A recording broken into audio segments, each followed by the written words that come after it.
October 23rd, we got Firepower MMA. That'll be kicking off in Sacramento, California. And I happen to be talking to the guy that will be headlining that event, Keaneo Gunz Moyer. You are an Oregon guy. You're headlining your very first professional event. You got to be fucking excited for this. You got to be freaking jacked to go into California. People probably don't like you there. You're probably going to get booed. And so you got to be the bad guy coming in here. And I have to ask right off the bat, like, not only are you headlining, but like this is a very big show. Like this is a pretty big opportunity. This is a headline event in your professional career, and it's also the first headlining event for your opponent. So you know he wants this one bad. It's in front of his hometown crowd.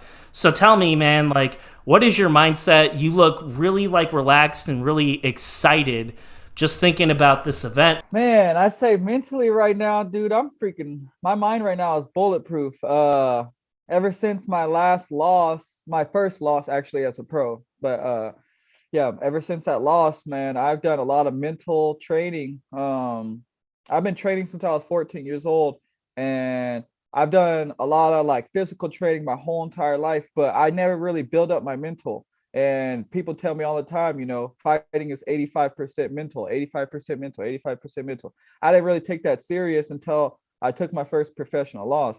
Once that happened, I knew right then and there, I'm like, man, I got to go into every fight knowing it and believing that I'm the best in the world, and that I'm going to be the best in the world.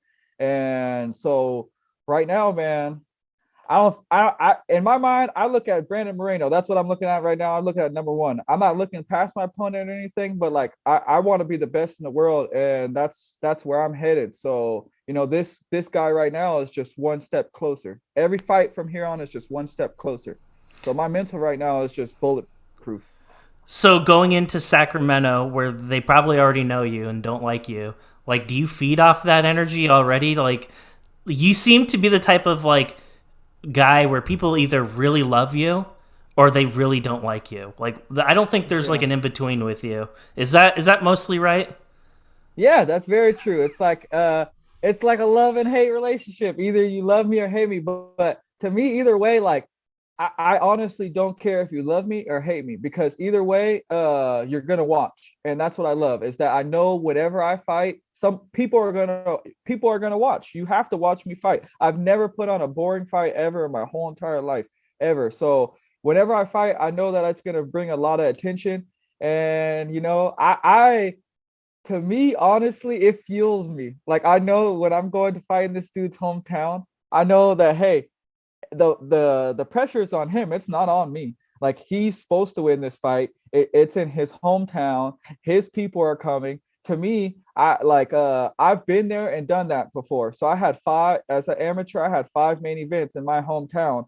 I know how that feels. And he's coming off of a long break. I'm coming off of I just fought in August. So to me, and it wasn't in my hometown either. So I had to go fight in that dude's hometown as well. So to me, it's nothing new, and I'm just using it to fuel me. I know that this is just this is just this is all the beginning for me. This is all the beginning. I did all this stuff in my amateur career. Now it's gonna happen in my pro career, and to me, it's just I really love it. It's just a fuel to my fire, honestly.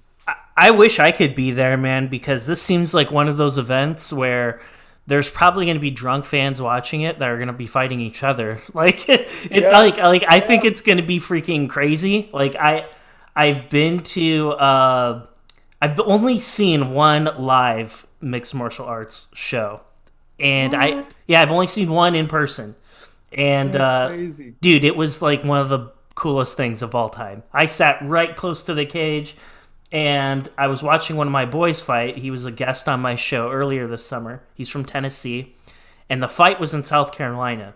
They do not like him there at all.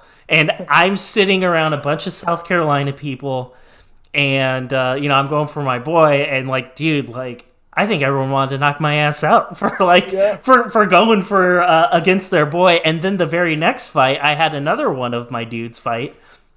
He's from Denver. So, and he's fighting another local boy too. So, dude, everyone wanted to whip my ass, and I thought it was freaking Yep. fantastic. And I would imagine, like, the small contingent of people that are with you, they're probably going to be like that too.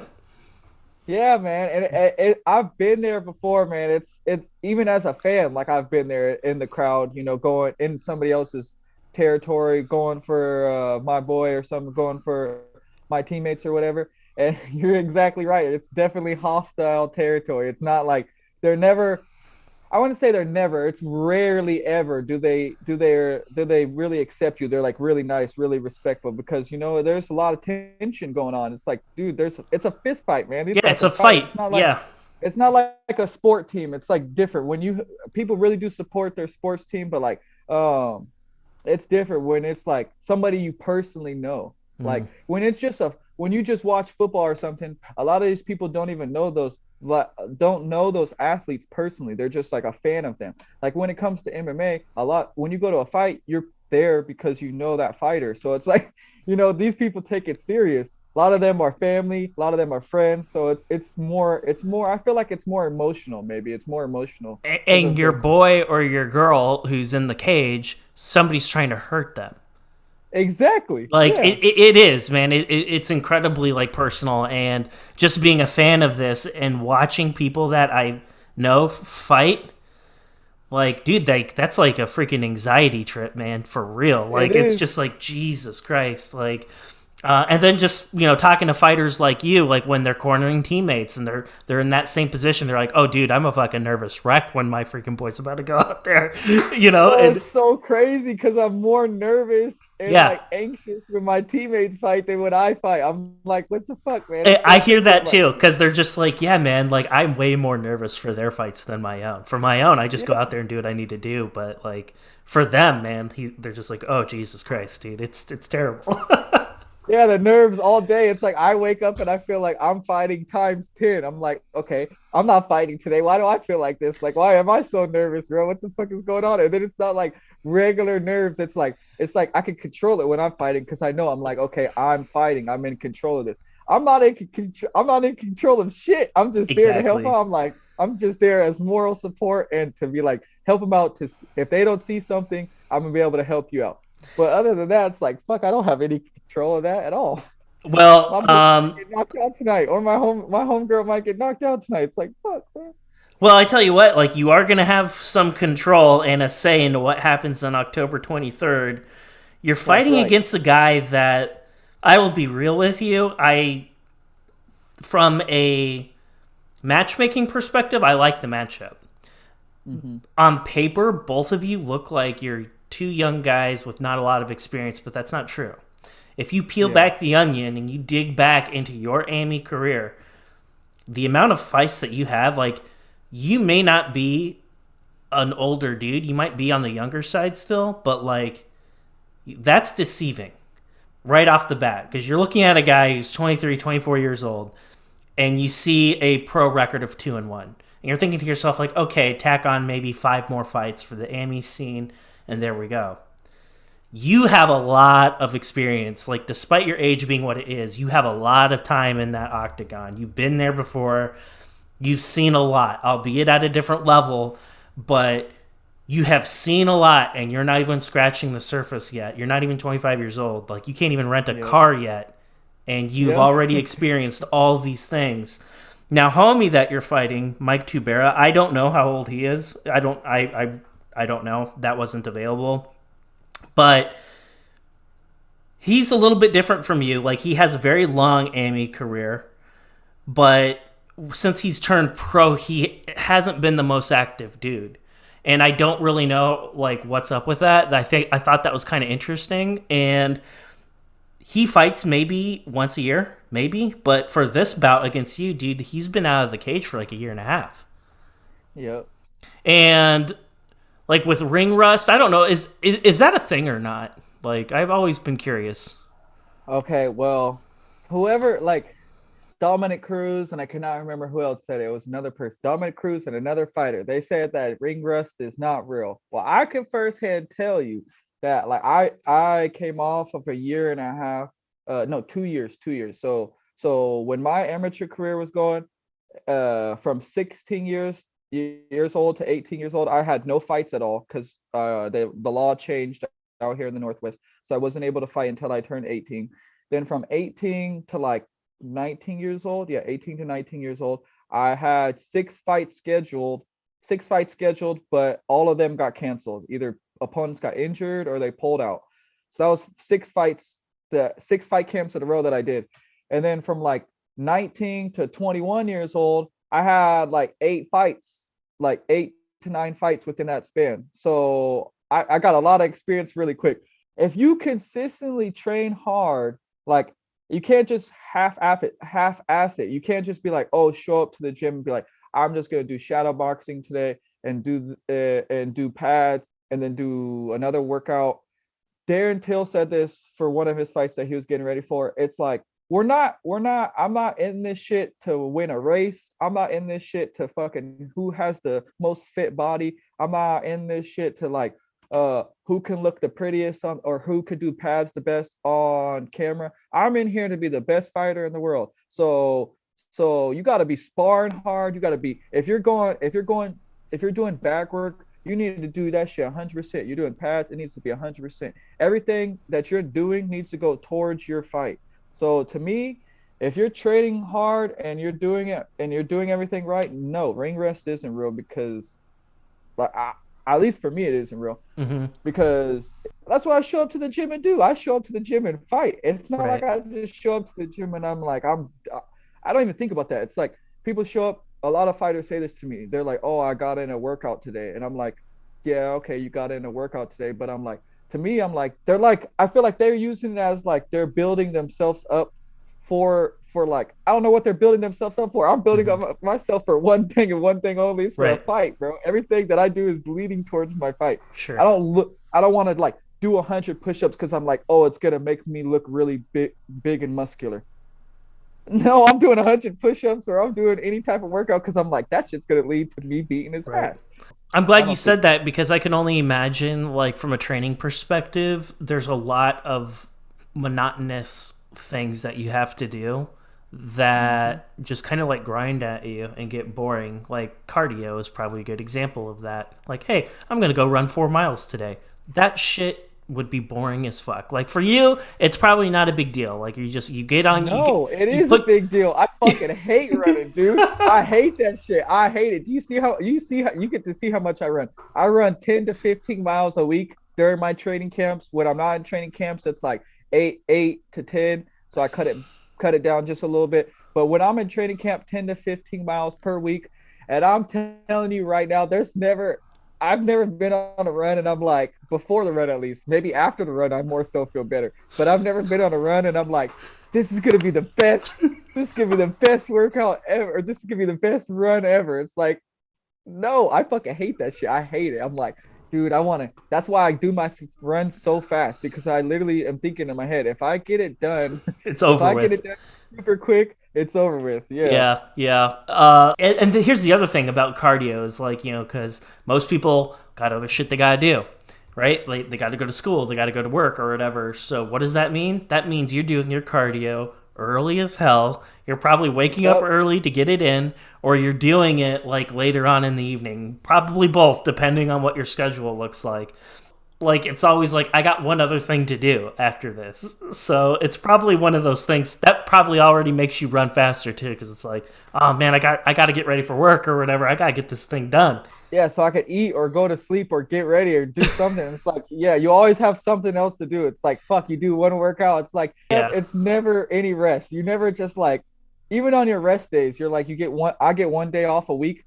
So I do 6 days of training, one day off. I get to choose my day off because I always listen to my body. However, my body's feeling, uh, I learned this as more so when I got into my pro career that you gotta take those rest days, man. I never thought because I thought in my head if you don't have to take rest days, you could just keep going, keep on going, train. And then I got injured for the first time, and I'm like, okay, well then one of my old teammates told me he was like, man, like the older that you get, you're gonna realize, Keanu, that you gotta listen to your body, man, and those rest days are really really important. So it's like But then it's like even on those rest days, I'm doing something. Like I'm watching like fucking 10 to 15 or like 5 to 10 fights, 10 to 15 fights. So I'm training my mind at least. Mhm. If I'm not in the gym, I'm doing something. So it's like you really never get any days off during a training camp. So tell me about your opponent that you're going up against. We talked a little bit. Like he's not the most active dude. You've already given me your viewpoint on like ring rust. So the fact that he hasn't been in a bout for a year and a half is something that you're probably going to brush off to the side, assuming that he's as serious and as hardcore as you are. Maybe he is, maybe he isn't. I have no idea. I don't know a lot about him. What are your thoughts on him? Because like I could tell like when it comes to the fighting game, you're probably as big of a dork about it as I am. And for me, Hmm. if I were you, this is me speaking, not you. I would be Instagram stalking these motherfuckers. I would be going on YouTube. I would be going on the Fight Pass. I'd be going on the Fight app. I would be going everywhere, man. I would be trying to grab whatever footage I could find of this guy. I want to know what he looks like. I want to know everything about this guy I could find out. So, I'm sure you've done some research on this dude. And without giving anything away, can you tell me like what are some things about him that stand out to you? I did do a little bit of studying. Of course, you got to do studying. You got to make sure you know something about your opponent. You don't want to just go into the cage not knowing anything. That's that anybody that tells you that's a fucking liar. Anybody's like, I didn't do any study, I don't know nothing about my opponent. They're lying, and if they're not lying, they're gonna go in there and they're gonna get hurt because you have to. At least in my when you get into the pros, you have to know who you're fighting. You gotta know something about them. From what I could find, he don't have much footage. I have a good amount of footage out there on me. He doesn't have that much footage out there except for his last couple fights, especially his last fight, and that's what all my whole team. That's what we go off of. Is we go off of people's last fights. So I studied his last fight a lot. I probably watched it about 10 times now. That's about all it takes me is about 5 to 10 times of watching somebody's fight, and then I know, especially your last fight. It's not like you're fucking. He's good and everything. He's a good opponent and everything, but he's not like this really, really great martial artist. It's not like he's in any of his fights. It's not like he's gotten like 10 times better in any of his fights. And he's not doing anything different in any of his fights. It's not like he's changed up his stance or like has a completely different fight style. It's like he does the same exact thing in all of his fights. What I know about him is that he comes from a good gym in Cali. He's a really fighter. He likes to pressure his opponents, get them moving backwards. He likes throwing lots of kicks, lots of leg kicks, which I was surprised about because I haven't really had to fight anybody that likes to throw lots of leg kicks. So this will be something new to me. Um, and then it looks like he don't like all of his losses as an amateur, and then his one loss as a pro too. He got choked out, so it looks like he don't like going to the ground. That's a big hole in his game. It looks like at least I hope that he's working on that. Um, and also it's like I was just saying about the ring rust. In my mind, I'm fighting like the very best version of Mike Tubera that ever stepped foot into the cage. I feel like he's gonna be at his very best. I don't want any easy fights in my pro career. I want to fight the very best of people. So I'm ready to fight the very best version of him. And yeah, I'm hoping that's how he shows up. Is I feel this like he's gonna show up that way. Keanu, is this fight happening at 25 or 35? 25, which that's another thing that I was surprised about as well, because his last fight was at 35. But my the last opponent that I had, Sam Panitz, his last fight as well was at 135, but it was his last amateur fight. So I I feel like that's gonna be my that's gonna be a problem for him because I just got that cutting down to 25 in August, and then he has a year and a half break. And I personally firsthand know how it feels to cut weight. He has a lot more time than I did. I had to cut weight on 12 days notice, but it's gonna be really hard to cut that weight, man, especially when your last fight was at 135. So If you fight at bantamweight, I would imagine most of you guys are probably walking around 150, 155. I'm making a guess. And for flies, maybe a little bit below that, maybe, but probably not too much. Probably not. Like, you're not walking around at 170 pounds. I know that for a fact. But I also know you are not No, walking around at 130 pounds either. Like, it's just not going to no. happen. It's not possible. So you're probably normally, I'm going to guess you're probably between 150 and 155 when you're not fighting, when you're out of camp. Yeah, when I'm out of camp, I walk around like 150, 145. That's what I walk around at. But when I'm in camp, I'm so strict. I'm so strict now because of my one loss as a pro. I took the fight on 12 days notice. Even though it was a 12 days notice, I had to cut 15 pounds. Not that big of a Jesus. cut.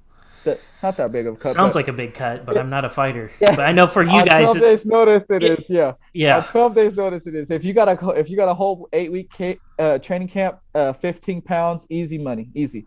But when you have 12 days, it's a lot harder. So I did it on 12 days notice, and ever since I did that, I realized I'm like, okay, even if I'm out of fight camp, even if I don't have a fight camp, this is what I really live off of. Is like Nick and Nate Diaz style is that there is no such thing as a fight camp anymore. As that I'm a pro now, so I need to be training year round. I need to be training year round, no matter if I have an opponent or not. Like at my last fight, I just went straight back to training. I didn't even think about it. I was just like, all right.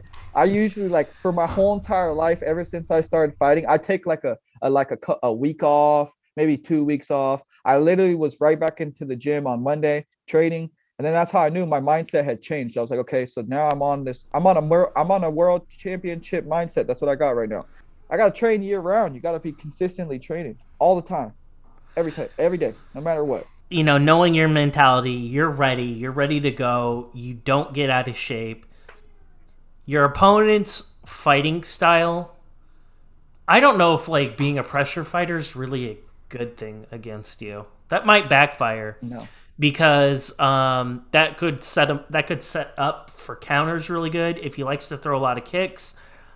That is probably eyebrow raising too, especially if you don't like going down to the ground. Because if somebody catches one of those kicks, you are going down to the ground, and that is not a place you want to be. So it'll be really interesting to see what his game plan is against you. And I had a question about game plans. When I look at all your fights, you don't really know the judges that much. They don't know you. You don't know them. You finish fights, man. Like most of your fights, they don't even get out of the first round. You're typically when you Yeah. look at your fights, you're putting people to sleep. You're choking people out most of the time. You're either choking them out or you're knocking them out. I think there've only been a couple occasions in every single one of your fights that you actually went to the judges, and then, if my memory serves me right, it was you won unanimously. Is that right? For every time you've gone to the judges, Yep. it was a UD win. Yeah. Anytime I went one time as amateur, and then I went my pro debut to the judges, and then both times I won. Yeah. Yeah. So if I am a coach, and you probably get this a lot, like everyone has a plan until they step in there against you. Do you feel, and it doesn't have to be in your pro career, but just looking back on all the experience that you have, I'm just a dude in a basement who likes to watch fights, and I can figure out really quickly, like, this dude ends fights. So if I had to pretend like I was a coach for a second, here's what I would tell my fighter. I'm like, get on your bike. We're going to try to make this guy tired. Let's just test his tank and see where he's at. Because this dude doesn't get out of the first round. What's he like in round two? What's he like in round three? It's easier said than done. But Keanu, I bring up that question because do you feel like that's been the game plan in the past that people have tried to do on you? Yeah. Well, that's what I think. I think the last guy did in my last fight. He was trying to do the same thing, trying to like I don't know. Everybody has a fill out process. I don't have a fill out process. I watched you fight. I watched my opponent fight. So that's my fill out process right there. I don't need to fill out anything. Like I just go in there and I'm just like, okay, right away, we're fighting, dude. It's a fight. I don't need you to kick me one time and be like, okay, I need to answer back now. Or like, oh, he did this combo.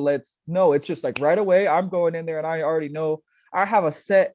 I already have a mindset set. It's like, okay, when the bell rings, when we go, it's like just I flow. I just do anything that comes to my mind. I'm just doing that shit. I don't even think about it. And then the one time that any times that I actually have thought, I'm like, okay, I need to do this next or do this, I lost. So whenever my mind is just like, okay, I'm gonna go in there and I'm gonna do the first thing that comes to my mind and just flow with it.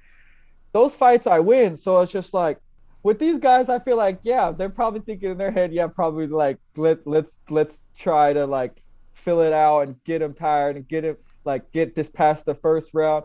But I'm really glad that in my amateur career it went the same way. My second, it wasn't my first fight, but my second fight went all 3 rounds. Went to the judges' scorecard. My first fight as a pro, all 3 rounds went to the judges' scorecard. So now that I'm a pro, I know what it feels like to go 15 minutes, and then now I get to tell myself that over and over and over. So I can tell myself that I only have 15 minutes.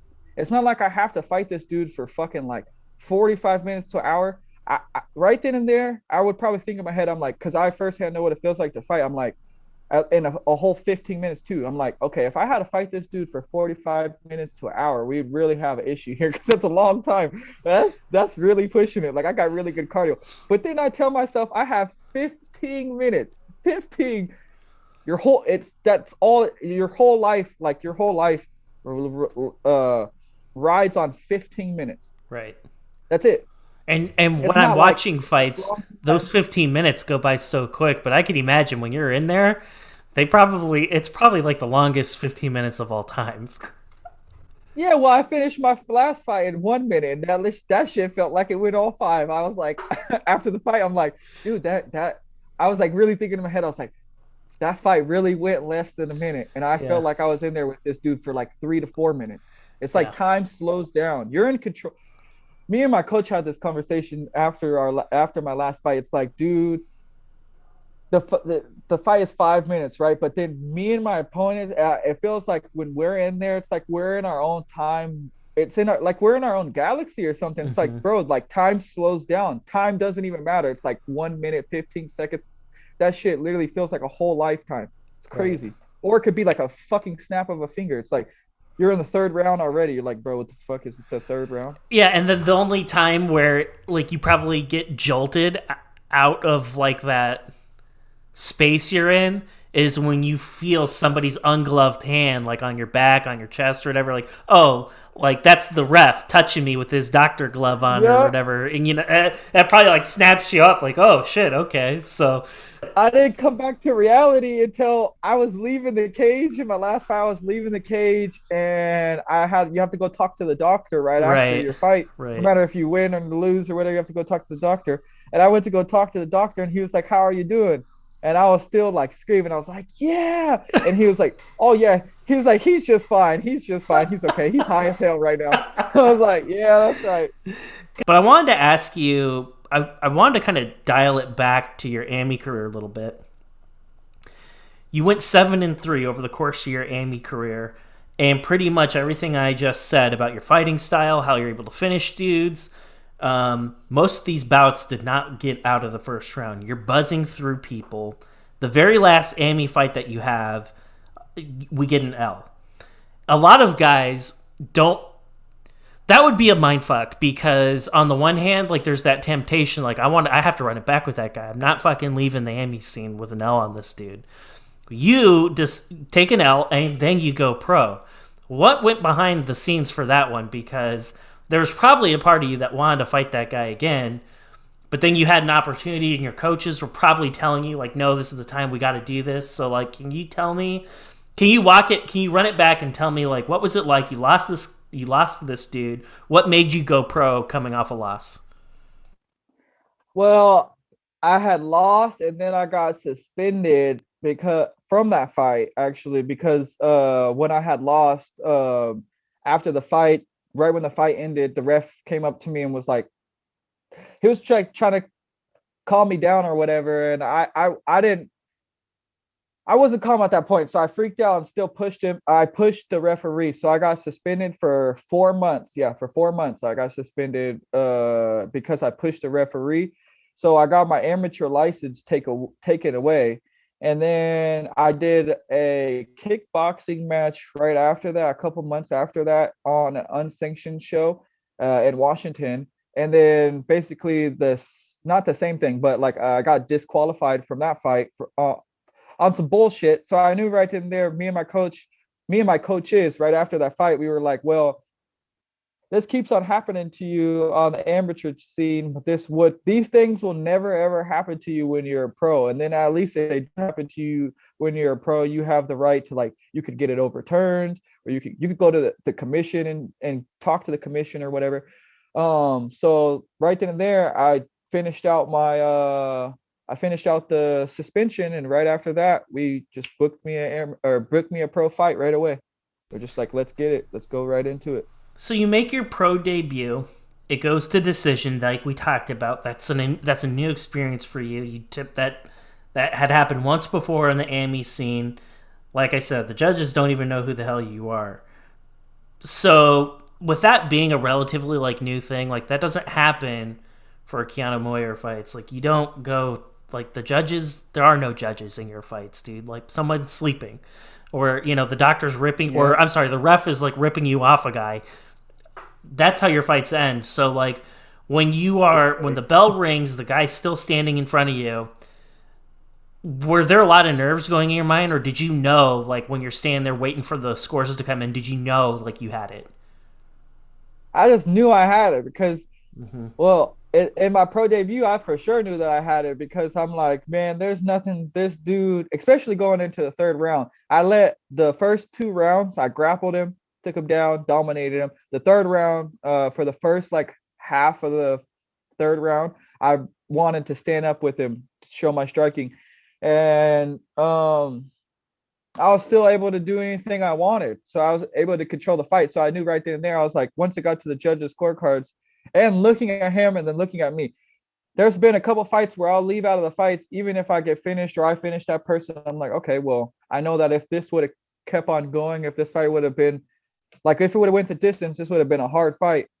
But looking at him after the fight and then looking at me, I was like, dude, there's no way that this guy won. The fuck, this shit. If he won, dude, if he won, I would never. I would probably be like, dude, I would never want to fight for that promotion again, and I'd never want to fight in that like at that place again because I'd be like, no, I just know that something's really fishy here because I dominated all 3 rounds. So it's like, if the fight is close, I try my best to avoid the judges' scorecards. So if it's like going into the third round and the fight's close, dude, I'm either gonna get finished that round or you're gonna finish me because I'm not trying to go to the judges' scorecards and then them be like, oh, one judge saw this and one judge saw that and then another judge saw this. It's like that's 3 different fucking things that you've seen. What fight were you watching? Where are you guys at? So would you be, as a professional now, do you feel like you'd benefit from an open scoring system?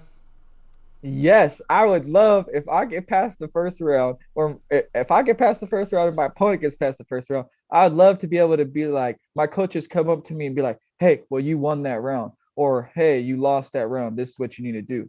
It's really hard, especially when the fight's close. You don't know how those judges are seeing that fight. So you're like, like it's awesome to have your coaches come up to you and be like, you won that round. But then if the fight's close, I hate that. I hate when those coaches do that. They come up to their fucking fighter and they lie to them. They're like that happened last night in the Lauren Murphy fight. They're like, they come up to her and they're like, hey, you're doing really good in the clinch. Or they try to give her something that she's Yeah. doing good at, which is a complete lie. They're not doing good at that. You need to be honest with your fighter. You gotta come up to them. If my teammates are losing, I'm corner. I'm coming up to them straight up, and I'm like, bro, I'm just gonna be straight up honest with you, bro. You gotta finish this fight in the next round Yeah. because, first of all, we're not even in our hometown right now, so definitely these judges are not gonna go for us. And then also, bro, like you're getting fucked up right now. You gotta be honest with them. You gotta be Right. real with them.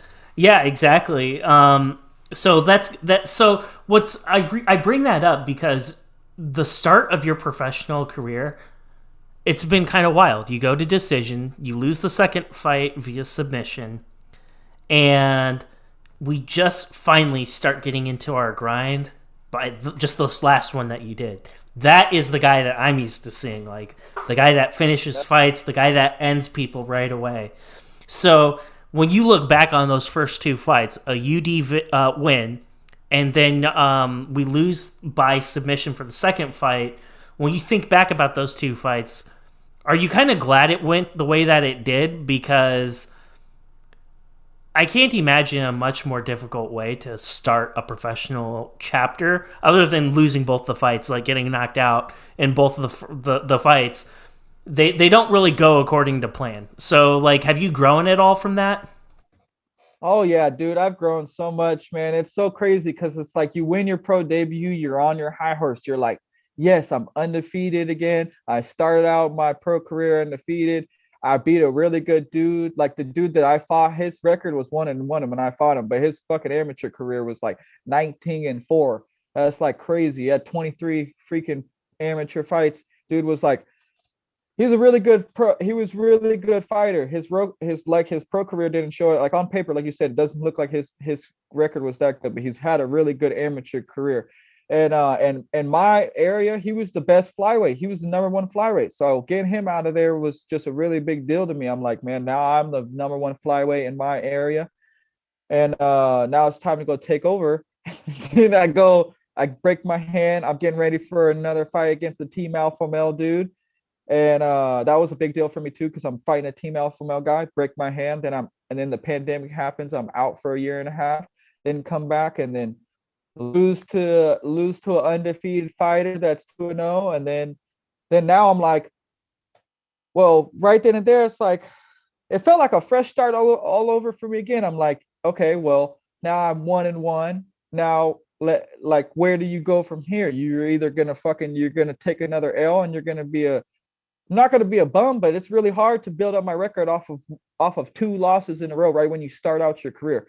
But then I knew I was going to win. I knew I'm going to do everything in my power to win, because it happened to me in my amateur career. If when I do lose, now I know what it feels like to lose. So now that Mm-hmm. I know what it feels like, I'm gonna do. I literally like I say this all the time. I would really like honestly, I would rather die. I literally would rather die than lose. Like I swear to you when I say that. Like now Yeah. that I know what it feels like, it's like the worst feeling ever. Worst feeling ever. It's like almost like Because there's no yeah, game bro. next week. Ever. There's no Yeah, game next exactly. week. It's like, you know what? Yeah. Now, guess what? I got to sit on the sidelines for 6 months. I got to go through a camp again. I got to go through a cut again. I got to go through all the matchmaking politics again. You're on the sideline for 6 months.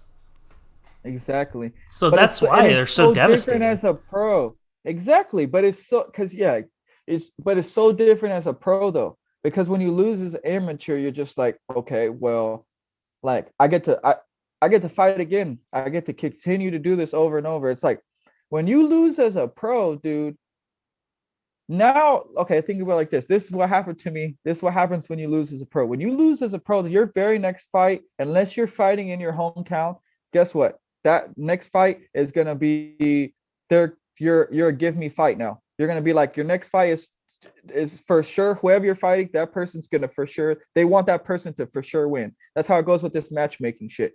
I figured that out as a pro. So if you're coming off of a loss, unless you're fighting in your area, you're not gonna get an easy fight. You get a fucking hard ass fight. Nobody's gonna give you an easy fight coming off of a loss. So I knew that right away. I'm like, okay, well let's. I'm the complete opposite of all these other fighters that I look at. Like a lot of these other fighters, they're like, okay, let's go fight a guy that's like 0-3, or let's go fight a guy that's like off of a whole bunch of losses if I'm coming off of a loss. No, I did the complete opposite. I was like, let's go find the best guy. Let's go find the best guy and let's go fight him. And then I looked at this Sam dude, and he was looking to make his pro debut, and I was like, perfect. This guy's 13-1 as an amateur. He has like what was like a 7-time amateur champion, 2 division champion. You can't get a better opponent than that in my mind. And then I'm like looking at his record, and he don't have any pro fights. So I'm like, okay, well, let's get him out of here. That's what I think about. Let's get him out of my rankings as fast as possible. I'm Let's get not him going to out. talk a whole lot about that fight because I have that saved up at the end and I'll let the film do the Yeah. talking. But, Anthony Smith always says, like, there's levels to this shit. There really is. Yep. And that, remember that when you're watching the clip later on. That's all I'm going to say. I'm not going to spoil it for anyone who hasn't seen it. But you go in there, and when you won that fight, you had this like primal look about you. Like I don't know. Like, you were just freaking jacked, man. Like, that fight, winning that fight in the way that you did you kind of like, since it ended in the way that your fights typically do, was it kind of like a sense of validation in a way? Yeah, it did, especially when that ref was yelling at me. I knew right there that I've had to deal with that my whole amateur career. And then I'm like, okay, yep, I knew right there. I'm like, yeah, I knew. I was like, right when he was pulling me off of him, I was like, see, I didn't even do anything wrong. I'm just doing my job, and this fool's over here mad. So that's what, like you said, either people are gonna love me or hate me. And then he was like, I knew right then and there. I'm like, okay, he's pulling me off, and then I could tell something was going on because I know exactly what you said. You're still holding on to him. You still have the choke. You might be letting it go, but you're looking at the ref and you're saying like he tapped, he tapped, he tapped. You're saying it like 3 or 4 different times because you're like, no, I'm not letting this shit go. Like, he tapped. If you're pulling me off, like, it's because this shit is over.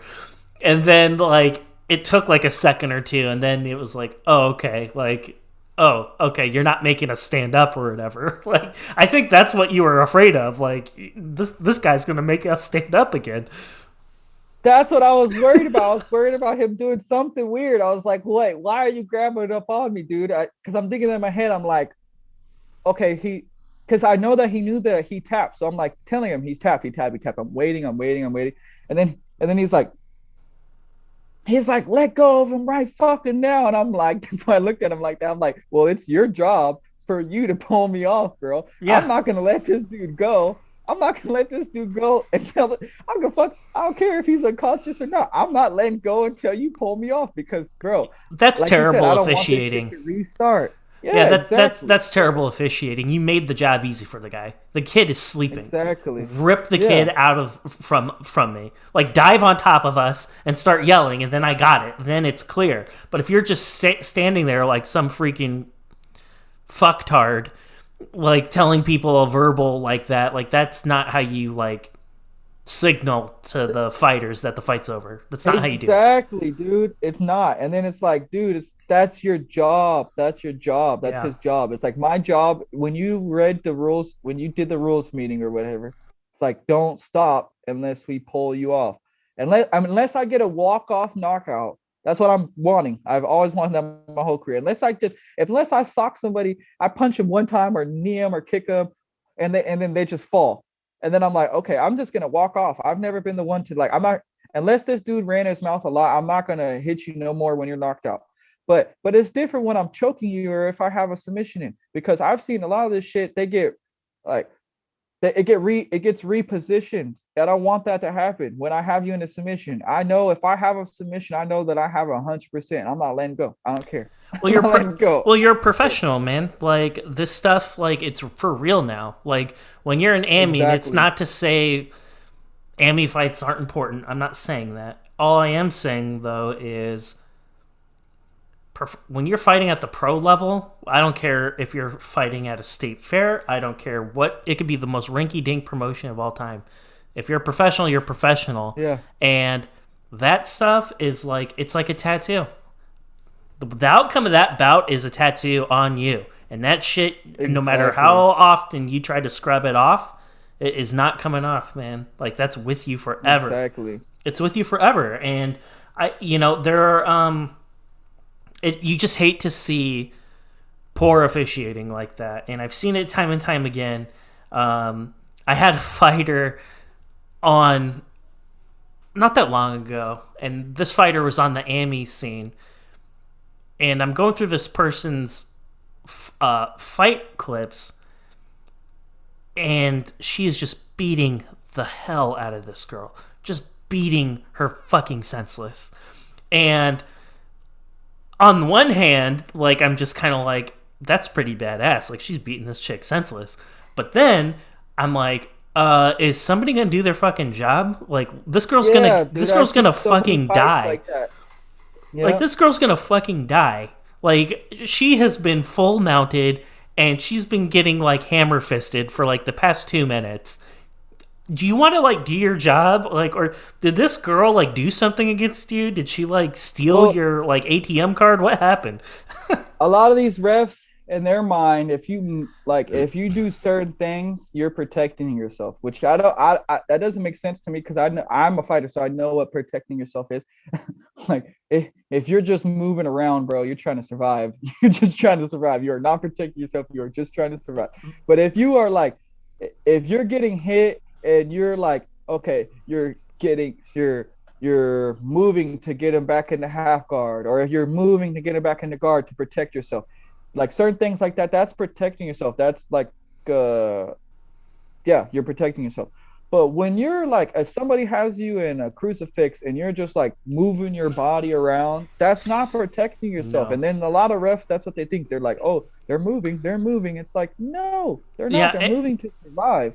and when you see somebody get in in a crucifix position, like if that's not an indicator as a referee, like, oh shit, I need to pay attention now. Like, you should not be in there because Exactly. the crucifix is one of the most. It is so difficult to get out of that. Most people can't. Yeah. Most people can't. I mean, you have somebody's arm pinned down in between your legs on the canvas, and you're like blasting their face with your elbow as hard as you can, like Like just slicing them up. Shevchenko versus Andrade, bro. That fight, that was the same thing. It's like I'm glad they stopped that fight. They stopped it when they were supposed That to, was a because good it's like stop. once you get them into that position, it's like, yeah, exactly, like certain positions, just not, yeah. Even like last night with the Brian Ortega fight, there were certain times where I'm like, man, Herb, you could really stop this shit if you want to, man. You Yeah. could really stop. Yeah, well, and then the Moraes fight, Jesus Christ, on the Yeah. prelims, Moraes and Yes. dude, like those guys, the guy Dishvili or whatever, however you say his name, he was out on his feet. He had no fucking clue where he Yeah. was, and Yeah. Moraes, he got slapped like 3 different times on the campus. Exactly. There's a point where I'm looking at my brother and I'm like, did he just go out and then wake back up? And he's like, Yes, yeah, he yeah, he did. out and woke back up. It's Yeah, like, what? like dude, like he got punched unconscious, and then when he got punched again, he woke up. Yeah, it's like, bro, like, why are you guys not stopping this? Yeah, dude. I always think in my head, it's like, man, it's like it's entertainment though. Yeah, So the refs also, when they have their rules meeting, which we're not there for, when the fighters aren't there for their rules meeting, when they sure. have their rules meeting, when they're going over all their shit, you know the promotion's telling them, hey man, this is entertainment. At the end of the day, they are looking out for our safety, but it is also entertainment, bro. It's like people come here to watch us. I hope this doesn't sound, Keanu. I hope this doesn't sound like too conspiracy theory ish, because I'm not a conspiracy theory dude. I'm not. But do you think the thought has crept in my mind a few different times? The co-main last night was fucking garbage. That was a hot plate of garbage. Yeah, Um, yeah. Hey, Shevchenko, she's a beast, but I felt Shevchenko was fighting not to lose. She could have put her out way earlier than she did. She was toying with her a little bit, I felt like, but I'm not surprised at the outcome. We all knew Shevchenko was going to win, but I don't know. It's just you would expect Shevchenko to like put her away like within the first like couple minutes, and I felt she could have, and she didn't. I Murphy was was saying that to my frozen. brother as well. Yeah, Murphy was frozen the entire time, had no offense. I know how good Shevchenko is, but like Murphy was psyched out before the fight even started. I think Valentina could have ended it a lot sooner than what she did. It Mercifully, ended in the first round. yeah, exactly. I mean, if I would have bet $1,000 last night that I'm like, yep, there's no way this fight goes out of the first, and it did, and I would have lost a lot of money. Yeah, But yeah. it makes me wonder a little bit. Like you get a fucking hot trash fight like that. That fight will never get run back. Murphy will never get a rematch ever because that's how bad that fight was. We go into the main event now. That fight was a banger. To your point, there were a couple times when Ortega, yeah, it was a little sus, man. Like I think Ortega was probably out of it. But do you like think like they're like, okay, the last fight was fucking trash. We need to like end this night with a bang. Let him go for a little bit. Even Oh my God, that's so fucking crazy that you said that because I was literally saying this to the people that I was watching the fights with last night as well. The first fight ends in the first round, first couple minutes, first round finishing the first fight. Then what happens in the second fight? Oh, let's go all 3 rounds. Let's go 3 rounds. Then the third fight comes and it's another finish. Oh, let's go and make the fucking. And that was a banger. The fight against Nick Diaz versus Robbie Lawler, that was a great ass fight. yeah, Very entertaining. Back and forth, literally. But then the very next fight comes. Oh, let's make it another boring fight. Let's make it another boring fight. And then the fifth fight, the last fight, the main event, let's make it a banger. yeah, Yes, I totally understand what you're saying, dude. yeah, It's man. like that, Because I man. was looking at that, I was like, okay, let's just say if Shevchenko and Murphy threw down and they like that was like World War III in the cage, and people were just like up and freaking out at the outcome of that, however it would have ended. There's a part of me that's like, they would not have let Ortega go as long as he did. They would have stopped that shit. Exactly. Yep. Yeah, I mean, I don't know. Like the fight That's hella business is a true. dirty business, man, and it always makes you wonder like what the secret That agenda was one of the is. first fight cards back with fans too. So the last fight card that had fans was Connor versus Poirier. So yeah, they're having to make up for it. And then Yeah, I know more people that went to this fight card than any other fight card, and that's how I know. I'm like, those tickets must have been cheap as fuck because everybody. I know so many people that went to this fight card, and I'm yeah, like, wow, that's crazy. yeah, yeah. That is crazy, man. So I wanted to ask you a little bit before I let you go. There are two things I want to do. Number one, I wanted to give you an opportunity to do any shout outs to anyone who needs shouting out at your gym, your coaches, your teammates, sponsors, anything like that. Okay, first and foremost, I always like to give a shout out and all thanks to my Lord and Savior Jesus Christ. Without him, none of this would be possible. I gotta give a shout out to my whole team at Equip Academy. Every single one of my teammates that get me ready. Thank you guys so much. I got a lot of teammates to thank, so too many to thank, but y'all know who you guys are. I got mad love for you guys. Thank you guys so much. Thirdly, I want to give a shout out to my sponsors, my head sponsor, my main sponsor, PDX Sliders. They've been with me since my amateur career. They've always continuously sponsored me, even through the freaking pandemic. They stayed with me. They've had my back, and I appreciate them to the fullest. If you are ever in Portland, Oregon, or anybody is in Portland, Oregon, make sure y'all stop by and get some sliders. They're by far the best burgers or sliders you'll ever have in your life. And if you don't believe me, make sure you go try it yourself. I'd also like to give a shout out to my new sponsor that I just picked up, my last fight.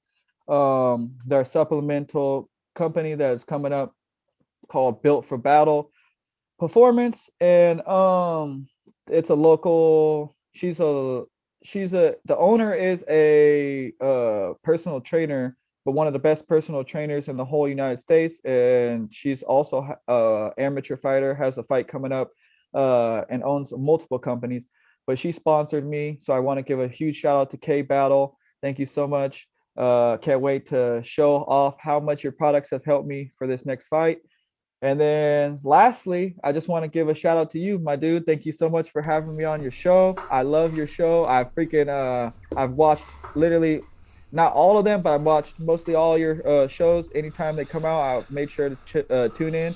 So yeah, bro, thank you so much. Of course. And make sure y'all tune in October 23rd for my main event. I'm gonna knock this dude smooth the fuck out or tap him out And you're in the about to first round. see why. So these are the fights, the fight clips that I put together for Keanu. Keanu, what do you want to tell people what they're about to see? Just know you're gonna watch the most exciting fighter you've ever seen in your life. And I'm coming anytime that I step foot in that cage, I'm coming to kill. There's one thing and one thing only. I'm coming to kill. It's either kill or be killed. I don't want I rather I'm gonna kill him or he's gonna kill me. I really think about it as a real life gladiator. That if there's no referee there, I'm at least me personally, I hope my opponent's like this too, but I'm there to fight to the death if I have to, man. And that right there is what everybody should tune in for.